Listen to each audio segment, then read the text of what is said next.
الحمد لولیہ والصلاۃ علی نبیہ وعلی آلہ واصحابہ المتأدبین بآدابہ، اما بعد فاعوذ باللہ من الشیطان الرجیم، بسم اللہ الرحمن الرحیم۔ سورہ مبارکہ قلم پر ہماری گفتگو جاری ہے۔ ہم نے گزشتہ پروگرام میں سورہ قلم کی پہلی آیہ مقدسہ نون والقلم وما یسطرون پر گفتگو کی تھی۔ دوسری آیہ مقدسہ ہے کہ ما انت بنعمت ربک بمجنون، کہ محبوب آپ پروردگار عالم کی جانب سے عقل سلیم کی نعمت کی بنیاد پر عقل گم کردہ نہیں ہیں، دیوانے نہیں ہیں۔ پروردگار عالم جل شانہ و عم نوالہ نے اس آیہ مقدسہ میں یہ نہیں فرمایا کہ کس نے کہا، کب کہا، کیوں کہا، بلکہ اللہ تبارک و تعالی پہلے تو حضور نبی اکرم صلی اللہ تعالی علیہ وسلم کی دلجوئی فرما رہا ہے کہ آپ کے قلب اقدس کو اگر کسی کی بات سے کوئی تکلیف پہنچی ہے اور اس نے آپ کو غضب پہنچانے کی کوشش کی ہے تو پروردگار عالم اپنی نعمت کا ذکر کر رہا ہے کہ اے محبوب، ہم نے تو آپ کو عقل سلیم کی نعمت سے نوازا ہوا ہے، ہم نے آپ کو عقل سلیم کی دولت دی ہوئی ہے۔ آپ اس عقل کی بنیاد پر جو ہے کبھی بھی جو ہے یہ کوئی شخص نہیں کہہ سکتا کہ آپ جو ہے کسی بھی طرح سے جو ہے وہ عقل گمگشتہ ہیں یا کسی بھی طور پر جو ہے آپ جو ہے وہ دیوانگی کی کوئی بات کہتے ہیں، بلکہ آپ تو عقل مندی کی باتیں لوگوں کو سکھاتے ہیں، اور آپ کی جو فصاحت و بلاغت ہے اور جس کا چیلنج قرآن کریم و فرقان حمید میں موجود ہے کہ اگر تم اس قرآن کو لایعنی بات سمجھتے ہو، حضور نبی اکرم صلی اللہ تعالی علیہ وسلم نے اگر اس کو کہیں سے سن کر جو ہے تم کو بتا دیا ہے یا کسی سے تعلیم لے کر جو ہے تم تک پہنچایا ہے تو پروردگار عالم کہتا ہے کہ اگر یہ مخلوق کا کلام ہے تو تم بھی کوئی اس کی ایک آیت لے آؤ۔ فاتوا بسورۃ من مثلہ وادعوا شہداءکم من دون اللہ ان کنتم صادقین، کہ اگر تم اس قرآن کریم کو کنتم ریب مما نزلنا علی عبدنا، کہ ہم نے جو کچھ اپنے بندے محمد صلی اللہ علیہ وسلم پر نازل کیا ہے اس میں تم کو کوئی شک ہے، کوئی گمان ہے کہ یہ انہوں نے اپنے پاس سے بنا لیا ہے، ان کنتم فی ریب مما نزلنا علی عبدنا، اپنے بندے محمد صلی اللہ علیہ وسلم پر نازل کیا ہے، تو اگر یہ بنایا ہوا کلام ہے تو فاتوا بسورۃ من مثلہ، تم بھی کوئی ایک ایسی بات جو ہے بنا کر لے آؤ۔ فاتوا بسورۃ من مثلہ وادعوا شہداءکم من دون اللہ، سورہ بقرہ ہے کہ تم اللہ کے علاوہ کائنات میں تمہیں کوئی مخلوق ملتی ہے جو تمہاری مددگار ہو جائے اس کلام کے بنانے کے لیے، چاہے وہ جن ہو، چاہے اللہ تعالیٰ کی ذات کو چھوڑ کر کوئی سی مخلوق ہو، اجنہ ہوں یا جو ہے مخلوقات میں سے کوئی شخص ہو۔ آج آئی ٹی کا دور ہے، انفارمیشن ٹیکنالوجی کہیں سے کہیں پہنچ گئی ہے، اور انسان جو ہے وہ کمپیوٹر سے ہزار ہا قسم کے کام سر انجام دے رہا ہے، لیکن پروردگار عالم کا چیلنج آج بھی موجود ہے کہ ان کنتم فی ریب مما نزلنا علی عبدنا فاتوا بسورۃ من مثلہ، اس کے جیسے کوئی ایک سورت لے آؤ۔ وادعوا شہداءکم من دون اللہ، اللہ کے علاوہ اس کائنات میں جس کو تم اپنے مدد کے لیے لے سکتے ہو، تم اس کو اپنا گواہ بنا سکتے ہو تو بنا لو، اور اس کے جیسی کوئی ایک صورت بنا کر لے آؤ۔ فاتوا بسورۃ من مثلہ وادعوا شہداءکم من دون اللہ ان کنتم صادقین، اگر تم سچے ہو۔ پروردگار عالم اب یہاں بات ختم نہیں فرماتا، ارشاد ہوتا ہے کہ یہ قرآن کریم اللہ کا نازل کرتا ہے اور تم اس کے جیسا کلام بنا کر نہیں لا سکتے، اللہ کی ذات کو چھوڑ کر کائنات کے ذرے ذرے میں سے جو تم کو مددگار ملتا ہے اس کو بھی اپنے ساتھ ملا لو، اور اس کے جیسی کوئی صورت بنا کے لے آؤ. اب پروردگار کہتا ہے کہ فَإِن لَمْ تَفْعَلُوا، اگر تم ایسا نہ کر سکو. پھر زور دے کر کہتا ہے وَلَن تَفْعَلُوا، تم ایسا کر ہی نہیں سکتے. فَإِن لَمْ تَفْعَلُوا وَلَن تَفْعَلُوا وَاتَّقُوا، تو اللہ کے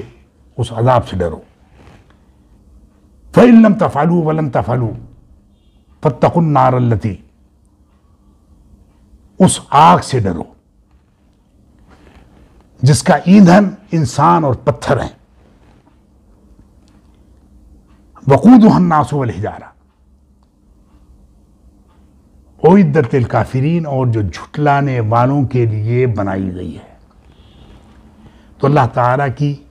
ذات کا ہم انکار نہیں کر سکتے. تو کہا کہ یہ قرآن کریم جو اتنی فصیح و بلیغ کتاب ہے کہ اس جیسی کوئی ایک صورت یہ نہیں بنا سکتے. تو قرآن کریم کی سب سے چھوٹی صورت ہے انا اعطیناک الکوثر فصلی لربک وانحر ان شانئک هو الابتر. یہ 3 آیتیں ہیں.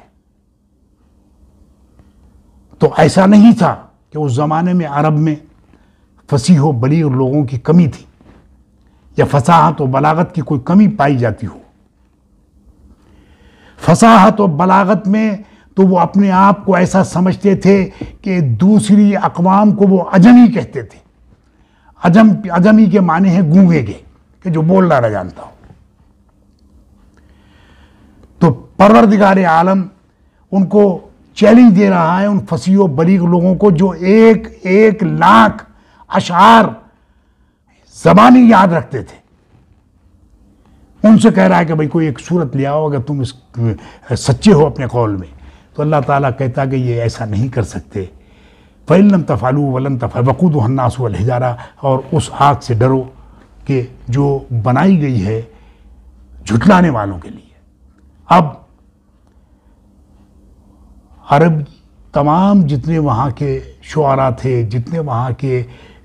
انٹلیکچوئل تھے، جتنے وہاں کے جو ہے وہ دانا تھے، جتنے وہاں کے جو ہے وہ اہل قلم تھے، وہ سب یکجا ہوئے اور 7 عربی کے بہترین قصائد جو ہے وہ اس زمانے میں لکھے گئے.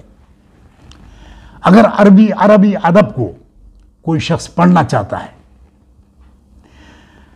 جیسے انگریزی ادب میں کوئی شخص ماسٹر کی ڈگری حاصل کرنا چاہتا ہے یا پی ایچ ڈی کرنا چاہتا ہے، یا کسی اور زبان پر وہ عبور حاصل کرنے کے لیے مختلف دنیا کی زبانیں ہیں، ان میں جو ہے وہ اپنا لوہا منوانا چاہتا ہے اور وہ ایم اے کی ڈگری، ماسٹر کی ڈگری لینا چاہتا ہے یا جو ہے وہ ڈاکٹریٹ کرنا چاہتا ہے، تو وہ اس علم کو پڑھے گا، یقیناً پڑھے گا اور اس پر دسترس حاصل کرے گا. عربی زبان میں وہ لوگ ید طولہ رکھتے تھے. اور آج اگر عربی ادب میں کوئی شخص کوئی ڈگری حاصل کرنا چاہتا ہے عربی ادب میں، اسلامی نہیں، عربی ادب میں، تو اس کو وہ 7 قصائد پڑھنے ہوتے ہیں جن کو سبع معلقہ کہتے ہیں. انہوں نے قرآن کریم کے مقابلے میں 7 بہترین قصائد لکھے. آج بھی عالم اور فاضل جتنے لوگ بنتے ہیں وہ سب وہ ان عربی قصائد کو بھی پڑھتے ہیں. تو انہوں نے خانہ کعبہ سے اس کو جو ہے وہ ٹانک دیا، وہ عربی قصائد کو، قرآن کریم کے اس چیلنج کے مقابلے پر کہ ان کنتم فی ریب مما نزلنا علی عبدنا فأتوا بسورة من مثله وادعوا شهداءکم من دون اللہ ان کنتم صادقین فإن لم تفعلوا ولن تفعلوا واتقوا النار التي وقودها الناس والحجارة اعدت للکافرین، کہ جو کافروں و انکار کرنے والوں کے لیے، جھٹلانے والوں کے لیے بنائی گئی ہے، اس آگ سے ڈرو. تو انہوں نے جب وہ قصائد وہاں ٹانک دیے، حضور نبی محتشم سرکار دو عالم صلی اللہ تعالی علیہ وسلم نے ان کے جواب میں قرآن کریم کا یہی سب سے چھوٹا سورہ روانہ فرمایا اور اس کو خانہ کعبہ کے غلاف سے ٹانک دیا گیا. اور جب وہ ٹانکا گیا تو ایک منصف مشرکین مکہ سے ہی لیا گیا کہ وہ 7 عربی قصائد کو پڑھے، اس سورت کو پڑھے. اس نے وہ 7 عربی قصائد کو ایک ایک کر کے پڑھا، اور پڑھنے کے بعد جیسے ہی وہ سورہ کوثر پر پہنچا، انا اعطیناک الکوثر فصلی لربک ونحر ان شانئک هو الابتر، تو وہ بے ساختہ کہہ اٹھا کہ ما ھذا کلام البشر، یہ کسی انسان کا کلام نہیں ہے۔ اور گواہی وہ اچھی ہوتی ہے جو دشمن دے۔ تو قرآن کریم و فرقان حمید کی فصاحت اور بلاغت کو پروردگار عالم حضور کو یاد دلا رہا ہے کہ اس کو مد نظر رکھے۔ یہ جو ہرزہ سرائی کر رہے ہیں آپ کی شان میں، گستاخی کر رہے ہیں، اور آپ کو جو ہے نعوذ باللہ مجنون کہتے ہیں، یہ دیوانہ کہتے ہیں، عقل گم کردہ کہتے ہیں، تو ان کی باتوں پر آپ نہ جائیے۔ آپ کو تو اللہ نے عقل سلیم کی دولت سے نوازا ہوا ہے، آپ کو علم شریعت دیا ہوا ہے، احکامات دیے ہیں، قرآن کریم جیسی محتم بالشان کتاب دی ہوئی ہے جس میں 6666 کم و بیش آیات جو ہیں وہ موجود ہیں، اور 114 سورے ہیں اس قرآن کریم کے، 30 پارے ہیں۔ آپ کو تو ہم نے اتنی بڑی کتاب جو دی ہوئی ہے، تو یہ کسی عام انسان کو ہم نے نہیں دی ہے، اور کسی نبی کو اس معجزے سے ہم نے جو ہے متصف نہیں کیا جو معجزہ علم کا، عقل کا، فصاحت کا، بلاغت کا ہم نے آپ کو ودیت کیا ہے۔ تو آپ تو اس نعمت سے سرفراز کیے گئے ہیں۔ ما انتا بے نعمت ربک بمجنون، آپ اللہ تعالیٰ کی عقل سلیم کی عطا کردہ دولت کی بنیاد پر دیوانے نہیں ہیں، مجنون نہیں ہیں، بلکہ آپ تو ایک ایسے بلند درجے پر فائز ہیں کہ جو ہمارے ہاں جس کا جو ہے اور کوئی درجہ متعین نہیں کیا جا سکتا۔ پروردگار عالم قرآن کریم کو پڑھنے، سمجھنے اور اس پر عمل کرنے کی ہمیں توفیق رفیق مرحمت فرمائے۔